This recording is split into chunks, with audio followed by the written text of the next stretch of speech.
आपको पढ़ाया जा रहा था हेलो एल्केन और हेलो एरीन जो चैप्टर था, तो उसमें आप हेलो एल्केन पढ़ चुके हैं, वो समाप्त हो चुका है। अब आप पढ़ेंगे हेलो एरीन के बारे में। तो सबसे पहले हम हेलो एरीन को जानेंगे, वो क्या होते हैं। तो एरोमेटिक हाइड्रोकार्बन के हाइड्रोजन व्युत्पन्न को हम क्या कहते हैं, हेलो एरीन कहते हैं। एरोमेटिक हाइड्रोकार्बन के हाइड्रोजन को किसी हाइड्रोजन परमाणु के द्वारा विस्थापित जब करते हैं तब हमें प्राप्त होता है हेलो एरीन प्राप्त होता है। इसे हम AR से भी प्रदर्शित करते हैं। हेलो एरीन को AR से भी दर्शाया जाता है। हम यहाँ देख लेंगे, इसमें देखिए ये है आपका AR जिसे बोलते हैं हेलो एरीन, और सॉरी ये आपका हाँ वही है, और ये आपका X2 है यहाँ पे। तो हम क्या करेंगे, हाइड्रोकार्बन को हम एरोमेटिक हाइड्रोकार्बन जो होंगे उनका उसकी अभिक्रिया हम किससे करवाएंगे, हाइड्रोजन परमाणु से करवाते हैं, तब हमें हेलो एरीन प्राप्त होता है और यहाँ पे HX बाहर निकल जाते हैं।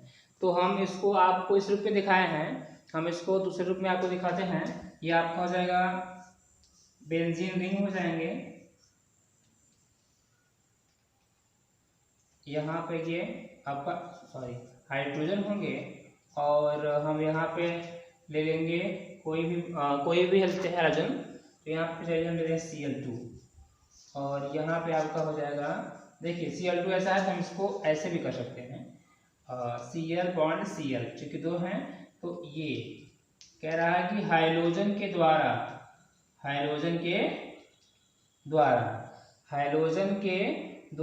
हाइड्रोजन परमाणु का जब विस्थापन करते हैं तब हमें हेलो एरीन प्राप्त होता है। यहाँ हम देंगे कि आपका बेंजीन रिंग हो जाएगा, और यहाँ हो जाएंगे Cl ऐसे, और फिर यहाँ आपका बन जाएगा, ये निकल जा रहे हैं, ये आपके हो जाएंगे HCl इस प्रकार। इसे हम बोलेंगे हेलो एरीन बोलेंगे। ठीक है, आप इसको समझ लेंगे, नोट भी कर लीजिएगा। हम आपको फिर से बता दे रहे हैं हेलो एरीन के बारे में। तो इसमें क्या है कि एरोमेटिक हाइड्रोकार्बन, यह है आपका एरोमेटिक हाइड्रोकार्बन है। तो एरोमेटिक हाइड्रोकार्बन के हाइड्रोजन परमाणु को हाइड्रोजन परमाणु के द्वारा विस्थापित करने पर हेलो एरीन बनाया जाता है। आगे इसमें हम लोग देखेंगे हेलो एरीन के प्रकार। तो हेलो एरीन कितने प्रकार के होते हैं, तो कह रहा है कि हाइड्रोजन परमाणुओं के आधार पर हेलो एरीन दो प्रकार के होते हैं। हाइड्रोजन परमाणुओं के आधार पर हेलो एरीन दो प्रकार के होते हैं। पहला होता है आपका नाभिक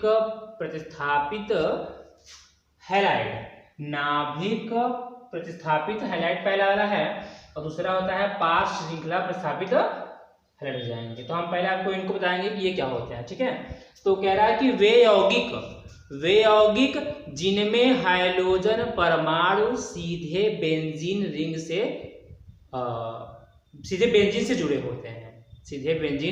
जुड़े होते हैं, उसे हम क्या कहते हैं, नाभिक प्रतिस्थापित हैलाइड। फिर से देख लेंगे कि वे यौगिक जिनमें हाइड्रोजन परमाणु सीधे बेंजीन से जुड़े होते हैं उन्हें हम नाभिक प्रतिस्थापित हैलाइड कहते हैं। इनके एग्जाम्पल हो जाएंगे आपके क्लोरोबेंजीन हो जाएंगे, और आपका ये जगह क्लोरोटाल्विन हो जाएगा। ये क्लोरोबेंजीन आप देखेंगे यहाँ से सीधे बेंजीन से आपका Cl लगा हुआ है, और यहाँ पर इसमें देखेंगे बेंजीन में जो क्लोरीन है वो सीधे आपका यहाँ से लगा हुआ है। तो इसका मतलब कि ये दो एग्जाम्पल किसके हो जाएंगे, आपके नाभिक प्रतिस्थापित हैलाइड के हो जाएंगे। दूसरा इसमें क्या है आपका पार्श्व श्रृंखला। तो पार्श्व श्रृंखला प्रतिस्थापित हैलाइड, तो इसमें क्या होगा कि वे यौगिक जिनमें हाइड्रोजन परमाणु कहाँ जुड़े होंगे, पार्श्व से जुड़े होते हैं। वे यौगिक जिनमें हाइड्रोजन परमाणु बेंजीन के पार्श्व या बगल से जुड़े होते हैं उन्हें हम पार्श्व श्रृंखला प्रतिस्थापित हैलाइड कहते हैं। जैसे में आप देख लेंगे बेंजील क्लोराइड है ये, और ये आपका है आपका बेंजिल डाइक्लोराइड है। ये आप देखेंगे इसमें जो क्लोरीन है वो आपका CH से लगा हुआ है, और इसमें जो लगा हुआ है क्लोरीन वो भी आपका C से लगा हुआ है। इसका मतलब कि जो बेंजीन है वो सीधे सीधे जो आपका हाइड्रोजन है वो सीधे सीधे बेंजीन से ना लग करके किसी और के द्वारा जुड़े हुए हैं, तो इसे हम बोलते हैं। आगे इसमें हम लोग पढ़ेंगे हैलोएरीन का नामकरण। हैलोएरीन का नामकरण आपको पढ़ा जाएगा। तो IUPAC पद्धति के अनुसार हैलोएरीन को एरोमेटिक हाइड्रोकार्बन के प्रतिस्थापी उत्पादक मान करके नामकरण बनाया जाता है। इसमें हम देखेंगे नंबर 1 में क्या कह रहा है कि जब हाइड्रोजन परमाणु सीधे बेंजीन रिंग से जुड़े होते हैं, जब हाइड्रोजन परमाणु सीधे बेंजीन रिंग से जुड़े होते हैं तो उनका नाम बनाने के लिए पहले हम हाइड्रोजन परमाणुओं का नाम पहले हम पूर्व लग्न में हाइड्रोजन परमाणु के लिए पूर्व लग्न हैलो का प्रयोग करते हैं। तो बेंजीन के नाम के पहले हैलो लिखा जाता है। हम इसका एग्जांपल देख लेंगे। यहाँ पर नंबर 1 में आपको बताया गया है कि जब हाइड्रोजन परमाणु सीधे बेंजीन रिंग से जुड़ा होता है, जब हाइड्रोजन परमाणु सीधे बेंजीन रिंग से जुड़े होते हैं तब उनका नाम बनाते समय हम क्या करेंगे, हैलो जो होता है पूर्व लग्न, मतलब उन्हें हम पहले लिखेंगे बेंजीन के नाम के पहले। तो इनका नाम क्या हो जाएगा, ये Cl है तो इसका नाम हो जाएगा क्लोरो, ये आपका है क्लोरो बेंजीन हो जाएंगे। इनकी जगह हम कुछ और भी लिख के देखते हैं। जैसे यहाँ पे है तो हम यहाँ पर अगर Br लगा देते हैं तो आपका क्या, इसका नाम क्या हो जाएगा, ब्रोमो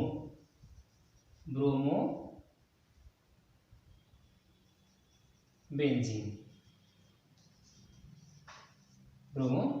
हो जाएगा। तो आपको समझ में आ गया कि IUPAC नामकरण हैलोएरीन का जो IUPAC नामकरण बनाते हैं तो उसमें क्या होता है, कह रहा है कि फर्स्ट नंबर में क्या है कि जब हाइड्रोजन परमाणु केवल बेंजीन रिंग से जुड़े होते हैं तो उनके लिए हम उनका जब भी नाम लिखते हैं तो हाइड्रोजन के लिए हम हैलो का प्रयोग करते हैं जो पूर्व लग्न होता है, मतलब जो पहले जुड़ता है। तो बेंजीन रिंग के हम पहले उसका नाम जोड़ लेंगे। तो हैलो है, हाइड्रोजन से हैलो जाएगा, तो क्लोरीन है तो क्लोरो हो जाएंगे, ब्रोमीन है तो ब्रोमो हो जाएंगे। ठीक है, इस प्रकार वो नंबर 1 था। नंबर 2 है ये, इसमें क्या है, कह रहा है कि यदि दो समान प्रकार के हाइड्रोजन परमाणु बेंजीन वलय से जुड़े होते हैं तो वलय में संख्या को लिख करके उनमें उनका पूर्व लग्न लगा करके उनका नाम लिखा जाता है। और यदि हम उसमें आर्थो पैरा मेटा लगाते हैं तो उनका वो सामान्य नाम बन जाता है। ठीक है, हम उनको देख लेंगे। अब देखिए ये आपका बेंजीन रिंग है, यहाँ पे क्या, ये बेंजीन रिंग है। तो यहाँ आप देखेंगे दो समान प्रकार के हाइड्रोजन परमाणु लगे हुए हैं। अब इनका हमें अंकन करना है, तो हम इनको अंकन करके इनका हम नाम बनाएंगे। देखिए यहाँ पे 1 2 और 3, तो 1 2 3 कार्बन हो गए, 4 5 6 हो जाएंगे। तो इसमें यहाँ दिखाएंगे आपको कि पहले कार्बन से लगा हुआ है और तीसरे कार्बन से लगा हुआ है। तो इनका नाम क्या लिखेंगे, 1 करेंगे और 3 कर लेंगे। 2 बार है डाई करेंगे, 1,3 डाई, इसका नाम हो जाएगा क्लोरो, क्योंकि हमको क्या लगाना है, पूर्व लग्न लगाना है। तो कर देंगे क्लोरो, 1,3 डाई क्लोरो, इसका नाम बेंजीन है तो बेंजीन कर देंगे, बेंजीन हो जाएंगे। ठीक है, इसी प्रकार हम और भी देख लेंगे। यहाँ पे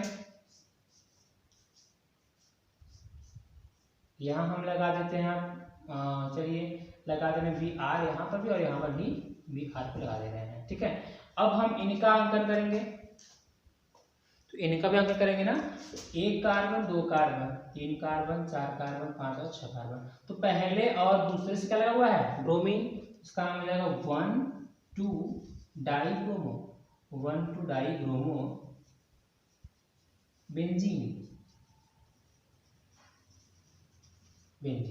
तो ये इनका हो गया।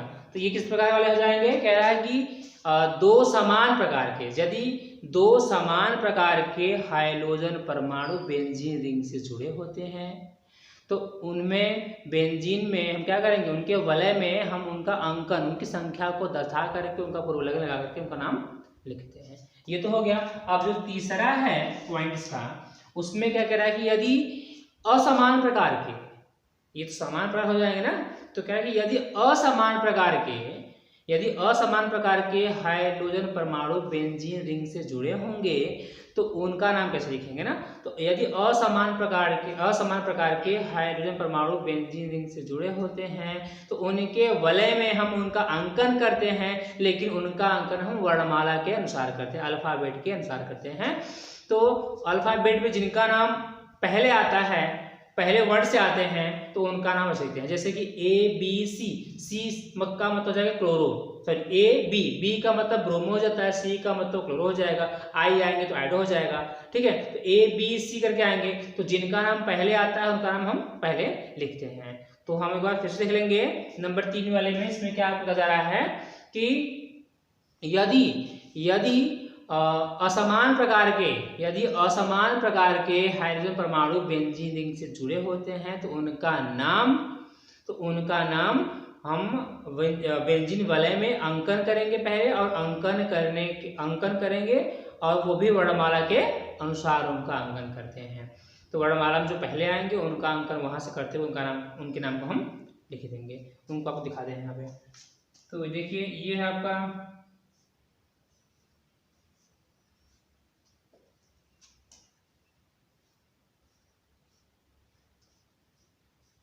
ये बेंजीन हो जाएगा। आप देख रहे हैं ये बेंजीन रिंग है, यहां लगा हुआ है Cl, यहां लगा हुआ है Br। अब इनका अंकन कहां से करेंगे, यहां से आपको बताया गया वर्णमाला के अनुसार, तो अल्फाबेट के अनुसार लिखते हैं। तो अल्फाबेट में क्या जाएंगे A B C, तो पहले B आता है, A और B पहले B आते हैं, B for bromo, C for chloro. तो यहां आ जाएंगे 1 2 3 4 5 6। पहले कार्बन से Br है तो लिखेंगे 1 ब्रोमो, 1 ब्रोमो हो जाएंगे, 1 ब्रोमो हो जाएगा। उसके बाद 2 क्लोरो, 2 क्लोरो जाएंगे। फिर बेंजीन है, ये है, इसका नाम हम लोग करेंगे बेंजीन। समझ में आ गया, ठीक है, ये आपको समझ में आ गया। लेकिन अगर समान प्रकार के 2 से अधिक लगेंगे परमाणु, तो अगर समान प्रकार के हैं और अधिक लगेंगे 2 या फिर 2 से अगर 3 जाते हैं तो उनके लिए क्या करेंगे, ट्राई का प्रयोग कर लेंगे। चीजें वही रहेंगी, बस ट्राई का प्रयोग कर लेंगे। और असमान प्रकार के भी हैं, और यदि असमान प्रकार के भी हैं और उनमें भी अगर 3 हो जाते हैं तो फिर हम वही देखेंगे, अल्फाबेट के अनुसार देखेंगे, फिर उनका नाम वही हम लिख देंगे, ठीक है। तो उसको भी एक हम दिखा देते हैं आपको। देखिए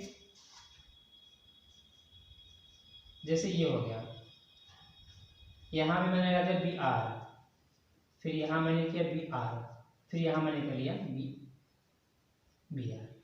तो 3 जगह पर हमारा Br लगा हुआ है। तो इनके नाम को हम कैसे लिखेंगे, 1 2 3 4 5 और 6 कार्बन। तो पहले कार्बन से Br है, दूसरे से Br है यहाँ पे है, और तीसरे से Br है। क्या करेंगे, इनका हम लिखेंगे 1 2 3 1 2 3 ट्राई, 1 2 3 ट्राई करेंगे, ट्राई ब्रोमो, 1 2 3 ट्राई ब्रोमो कर लेंगे। उसके बाद बेंजीन, इनका नाम बेंजीन है,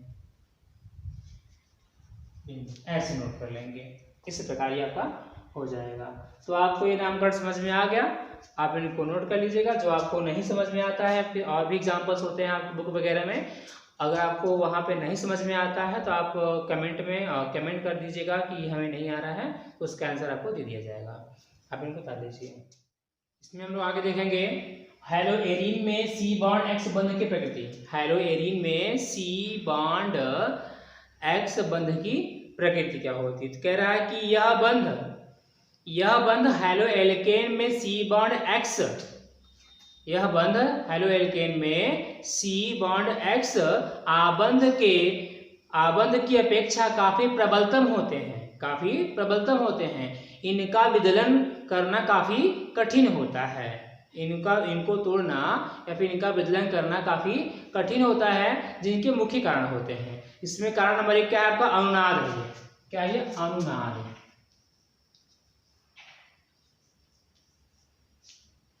अनुनाद तो कह रहा है कि हेलोएरिन में जो अनुनाद होते हैं वह 5 प्रकार से बनते हैं। हेलोएरिन के यौगिक में जो अनुनाद होंगे उनमें 5 स्टेप होते हैं, वो 5 प्रकार से पूरे हो जाते हैं। तो उनमें देखते हैं क्या होता है। पहले हम एग्जाम्पल लेंगे हेलोएरिन का। तो देखिए इसमें आपका है ये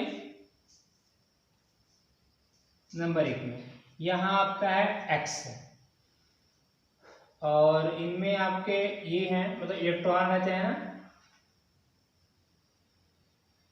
संयुग्मी इलेक्ट्रॉन होते हैं।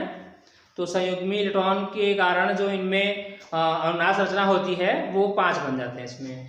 तो हम देख लेते हैं, इनको आपको दिखा देंगे। फर्स्ट में क्या होता है, ये जो इलेक्ट्रॉन होंगे वो कहाँ आएंगे? सीधे यहाँ बंध बनाने के लिए आएंगे। जैसे ये इलेक्ट्रॉन यहाँ बंध बनाएगा, ये बंध जो होंगे टूट जाएंगे, ये बॉन्ड ब्रेक हो जाएगा और यहाँ आ जाएगा। तो इनमें जो फर्स्ट बनेगा स्ट्रक्चर, जो सेकेंड बनेगा वो आपका ये है। देखिए अब ये तो रहा आपका मेन। ये जो इलेक्ट्रॉन आ रहे हैं यहाँ पे आंशिक रूप से बंध बनाते हैं, ये इनमें आंशिक बंध बनता है ये, और इनके जो बॉन्ड बचेंगे ये बचेंगे, और यहाँ पे आपका आ जाएगा 2 इलेक्ट्रॉन हो जाएंगे माइनस वाले, ये आपको मिल जाएंगे।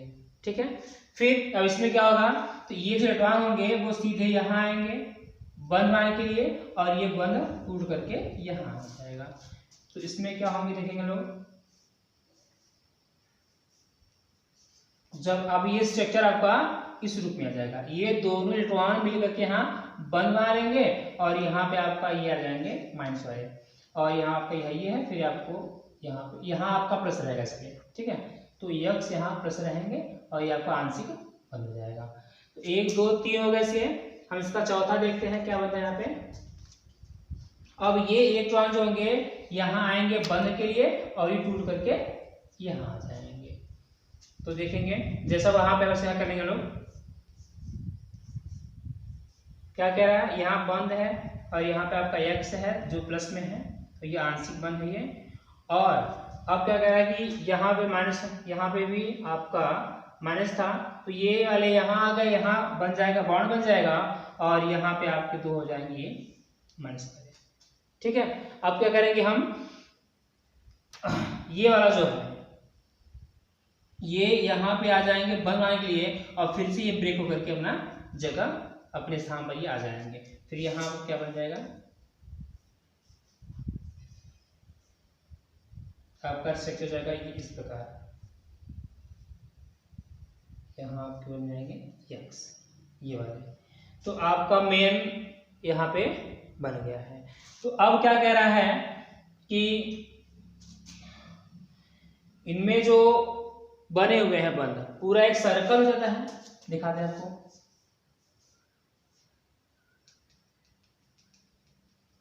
ये हो जाएंगे, और यहाँ आपका एक्स है, तो ये पार्शियल पॉजिटिव है, और यहाँ एक बार यहाँ आया पार्शियल नेगेटिव आया, फिर ये नेगेटिव है माइनस, और फिर यहाँ पर भी आपका आया माइनस, फिर यहाँ पर भी आपका आया माइनस। तो देखिए कहाँ कहाँ, यहाँ पे मैंने किया माइनस, फिर आपका यहाँ आया मैंने किया माइनस, फिर यहाँ आया माइनस। तो पूरा सबका जो होल है आपका ये आ जा रहा है। अब हम इसमें आपको बता देंगे, देखिए कह रहा है ये तो पूरा अनुनाद हो गया, ये आपका हेलोएरिन का अनुनाद संरचना हो गया।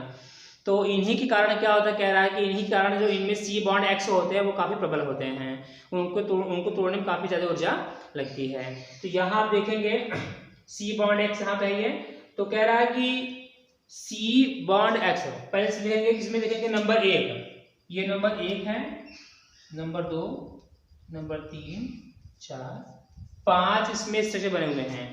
तो दूसरे, तीसरे और चौथे में, दूसरे, तीसरे और चौथी संरचना में आप देखेंगे x के ऊपर प्लस है। क्या है, x के ऊपर प्लस है। अब देखिए यहाँ पे धनावेश है, यहाँ पे धनावेश है, और यहाँ पे धनावेश है। तो आप देखेंगे दूसरे, तीसरे और चौथे में X के ऊपर प्लस है और उनमें C bond X, C bond X, C bond X और C बॉन्ड X, उनमें क्या है, आंशिक रूप से युग्म बंध बना हुआ है, आंशिक रूप से युग्म बंध बना हुआ है, जिनके कारण इनकी जो बंध दूरी होती है वो घट जाती है। C बॉन्ड X की जो बॉन्ड लेंथ, जो बंध दूरी होती है वो घट जाती है। इसके पहले इसमें जो इनकी बंध दूरी होती है वो आपका होता है 1.79 होती है। तो जब इनमें हम अनुनाद संरचना दिखाते हैं, जब हम इनमें रेजोनेंस स्ट्रक्चर दिखाते हैं, तो क्या होता है कि इनकी जो बॉन्ड लेंथ होती है वो घट जाती है, घट करके 1.69 हो जाती है, 1.69 हो जाती है, जिनके कारण इनमें आकर्षण काफी ज्यादा हो जाता है। जब बंध दूरी घट जाएगी तो उनमें आकर्षण ज्यादा हो जाता है, जब उनमें आकर्षण ज्यादा हो जाएगा तो उनको तोड़ने के लिए काफी ज्यादा ऊर्जा की आवश्यकता पड़ती है। ठीक है, तो ये आपका पहले वो पहला तो आपका हो गया अनुनाद के आधार पर। तो हमने आपको अनुनाद संरचना के आधार पर बता दिया कि जो C बॉन्ड X होते हैं उनको तोड़ने में कितना ऊर्जा लगता है, कितनी कठिनाइयाँ होती हैं। अब हम आपको वही चीज बताएंगे, लेकिन किसके आधार बताएंगे, संकर्ण के आधार पर बताएंगे।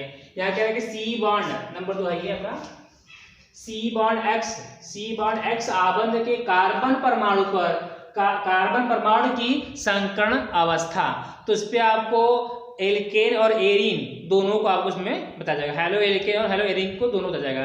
तो इसमें क्या कह रहा है कि जो हेलो एरीन होते हैं, ठीक है, तो हेलो एरीन में C बॉन्ड X, ध्यान दीजिए, हेलो एरीन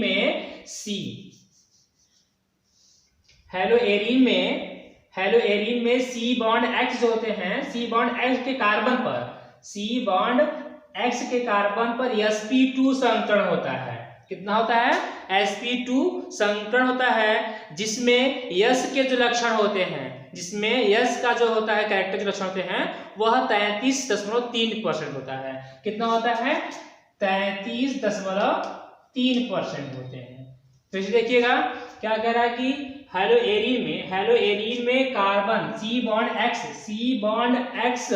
में C पर sp2 संकरण होता है, जिसमें यश के लक्षण 33.3% होते हैं। जबकि क्या कह रहा है कि हेलो एल्केन में C बॉन्ड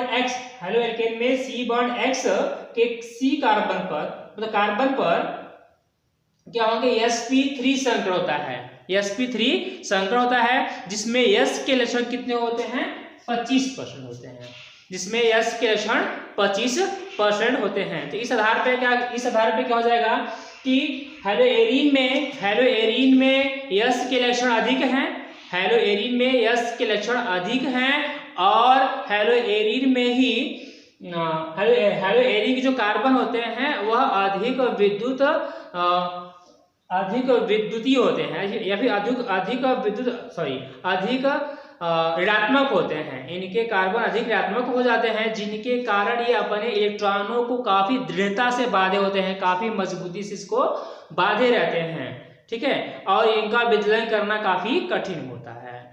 तो आपको समझ में आ गया, वो अनुनाद के कारण थे और ये आपके संकरण के कारण है। तो हेलो एरीन में जो संकरण होता है वह sp2 होता है, और उसमें यश के कैरेक्टर कितने होते हैं, 33% होते हैं। जबकि हेलो एल्केन में संकरण जो होते हैं sp3 होता है, उसमें यश का लक्षण 25% होता है। तो इस मामले में जो हेलो एरीन होते हैं उनमें यश के लक्षण काफी ज्यादा होते हैं, और उनके जो कार्बन होते हैं, हेलो एरीन के जो कार्बन होते हैं जिस पर आपका sp2 संकरण है वह अधिक ऋणात्मक होते हैं, जिनके कारण ये अपने इलेक्ट्रॉनों को काफी दृढ़ता से बांधे रहते हैं, और इनका विदलन काफी कठिनाई से होता है। ठीक है, आप इनको उतार लीजिए। अब हम इसमें देखेंगे क्या है कि हेलो एरीन बनाने की विधि। तो हम लोग अब हेलो एरीन बनाने की विधि को पढ़ेंगे, तो हम इन्हें कैसे प्राप्त कर सकते हैं, हेलो एरीन को कैसे प्राप्त किया जा सकता है वो हम लोग पहले देखेंगे। इसमें नंबर 1 क्या है, देखेंगे कि एरीन के सीधे हाइड्रोजनीकरण से, एरीन का जो होगा हम सीधे उनका हाइड्रोजनीकरण करवा देंगे। तो इसमें आपको लिखना कैसे होगा कि आयरन या लौह चूर्ण और आयोडीन की उपस्थिति में, आयरन या फिर आयोडीन की उपस्थिति में एरीन को और हाइड्रोजन को, एरीन और हाइड्रोजन को गर्म करते हैं तब हमें हैलो एरीन प्राप्त होता है। ये देखिए अब यहाँ पे है, ये आपका क्या है, ये आपका है हैलो, सॉरी ये आपका एरीन है, ये आपका हाइड्रोजन है। एरीन और हाइड्रोजन को आयरन और आयोडीन के उत्प्रेरक की उपस्थिति में जब हम गर्म करते हैं, तब जब हम यहाँ पे गर्म करेंगे तब हमें प्राप्त क्या होता है, क्लोरोबेंजीन प्राप्त होता है और HCl गैस बाहर निकल सकती है। यहाँ हम लिखेंगे क्लोरोबेंजीन, इसका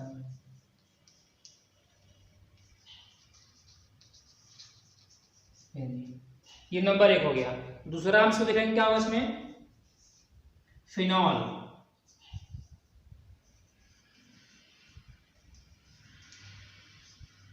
फिनॉल की PCl5 फास्फोरस पेंटाक्लोराइड, फिनॉल की फास्फोरस पेंटाक्लोराइड से क्रिया।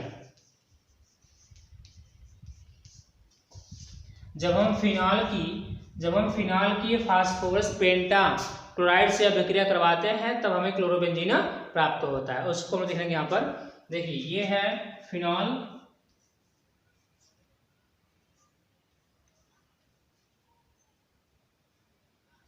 ये फिनॉल है C6H5OH, ये होता है फिनॉल का फार्मूला होता है, ये फिनॉल है। तो इनकी अभिक्रिया हम किससे करवाएंगे, PCl5 से, किससे जाएगी, PCl5 से करवा देंगे। तो यहाँ क्या बनेगा आपका, क्लोरोबेंजीन बन जाएगा।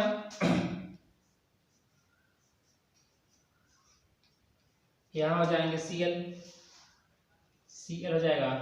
और तो आप देख रहे हैं इसका जो ऑक्सीजन है ये दोनों हटेंगे, एक यहाँ Cl आ जाएगा, यहाँ 4 Cl बचेंगे, तो इसका एक हाइड्रोजन, इसका एक Cl, यहाँ हो जाएंगे आपके HCl, बाहर निकल जाएंगे।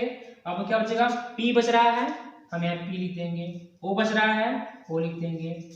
अब Cl कितने बच रहे हैं, यहाँ 2 यूज हो चुके हैं, 3 ही आपके बचे हुए हैं, यहाँ कर लेंगे Cl, POCl3 फास्फोरिल क्लोराइड का ये फार्मूला होता है। यहाँ आपको क्लोरोबेंजीन प्राप्त हो गया है, क्लोरोबेंजीन। तो पहला था आपका क्या था, एरीन के सीधे हाइड्रोजनीकरण से हमने प्राप्त कर लिया क्लोरोबेंजीन, और जिसे बोलते हैं हैलो एरीन बोलते हैं। और दूसरा जो है वो फिनॉल की PCl5 से क्रिया के द्वारा हमें क्लोरोबेंजीन प्राप्त हो गया है। कभी कभी पूछा जाता है ना कि कैसे प्राप्त करेंगे फिनॉल से क्लोरोबेंजीन, तो आप यही कर देंगे, ठीक है। या फिर कभी कभी पूछा क्या है, क्या होता है जब, अक्सर ये जितने भी आप 12th के पेपर को देखेंगे या फिर अंशाल को देखेंगे, उसमें हर साल हर ईयर में आप देखेंगे उसमें सब में क्या होता है, जब कैसे प्राप्त करेंगे अवश्य पूछा जाता है, हमेशा इसको पूछा जाता है। तो ये जरूरी नहीं कि ये बार बार वही प्रश्न आएंगे, तो नहीं, इसमें हमेशा अलग अलग आते हैं। तो यहाँ पे जैसे हम आपको बता दे रहे हैं कि क्या होता है जब फिनॉल की अभिक्रिया PCl5 से करवाते हैं, ऐसे पूछेगा क्या होता है जब फिनॉल की अभिक्रिया PCl5 से करवाते हैं। तो आपको अगर याद है रिएक्शंस तो आप ये कर लेंगे, नहीं याद तो नहीं कर पाएंगे। और कभी कभी पूछता है कि कैसे प्राप्त करेंगे बेंजीन से क्लोरोबेंजीन, कैसे प्राप्त करेंगे बेंजीन से क्लोरोबेंजीन। तो आपको इसको ध्यान देना होगा कि हम क्या पढ़ रहे हैं और हम कहाँ तक पढ़ रहे हैं। तो हमको प्रश्नों का उत्तर आ रहा है नहीं आ रहा है, क्योंकि एक आंसर एक ही होते हैं, उसके प्रश्न घुमा घुमा के आपको आते हैं। आंसर आपको एक ही देना होता है, लेकिन उनके जो प्रश्न होते हैं वो अलग अलग आते हैं, तो अलग अलग प्रकार से उनको पूछा जाता है। इसमें तीसरा देखेंगे वो है गार्टर मान अभिक्रिया, जो इम्पोर्टेंट होता है, परीक्षा में ये पूछे जाते हैं। 2 अभिक्रियाएं इसमें हैं, एक गार्टर मान है और एक सेंडमायर अभिक्रिया है। तो पहले हम गार्टर मान को देख लेते हैं। तो गार्टर मान सेंडमायर दोनों लगभग सेम है, बस थोड़े दोनों में वो अभिकर्मक जो है वो थोड़े से बदले हुए हैं। तो हम गार्टर मान देखते हैं, गार्टर मान अभिक्रिया किसे कहते हैं। तो कह रहा है कि बेंजीन डाइएजोनियम क्लोराइड, ये फार्मूला है बेंजीन डाइएजोनियम क्लोराइड का C6H5N2Cl, ठीक है। तो बेंजीन डाइएजोनियम क्लोराइड को कॉपर चूर्ण और HCl के साथ गर्म करने पर, बेंजीन डाइएजोनियम क्लोराइड को कॉपर और HCl के साथ जब हम गर्म करते हैं तब हमें क्लोरोबेंजीन प्राप्त होता है, क्लोरोबेंजीन प्राप्त होता है, ठीक है। तो ये और नाइट्रोजन गैस बाहर निकल जाती है। ये हो गया आपका, इसे हम गार्टर-मान अभिक्रिया कहते हैं। हम फिर से देखेंगे तो ये सब अभिक्रिया जो होती है वो इम्पोर्टेंट होती है ना, इम्पोर्टेंट। तो benzene diazonium chloride, benzene diazonium chloride और कॉपर और HCl के मिश्रण को गर्म करते हैं तब हमें क्लोरोबेंजीन प्राप्त होता है। यह अभिक्रिया गार्टर-मान अभिक्रिया कहलाती है। दूसरा इसमें क्या देखिएगा, सेंडमायर अभिक्रिया। तो इसमें क्या है, कह रहा है कि बेंजीन डाइएजोनियम क्लोराइड को क्यूप्रिक क्लोराइड और HCl मिश्रण के साथ 60 डिग्री सेल्सियस पर जब हम गर्म करते हैं तब हमें क्लोरोबेंजीन प्राप्त होता है, बेंजीन प्राप्त होता है। इसको आप फिर से देख लीजिएगा कि डाइएजोनियम क्लोराइड को क्यूप्रिक क्लोराइड और HCl के मिश्रण को 60 डिग्री सेल्सियस पर जब गर्म करते हैं तब हमें क्लोरोबेंजीन प्राप्त होता है। इस अभिक्रिया को हम सेंडमायर अभिक्रिया कहते हैं। इनको आप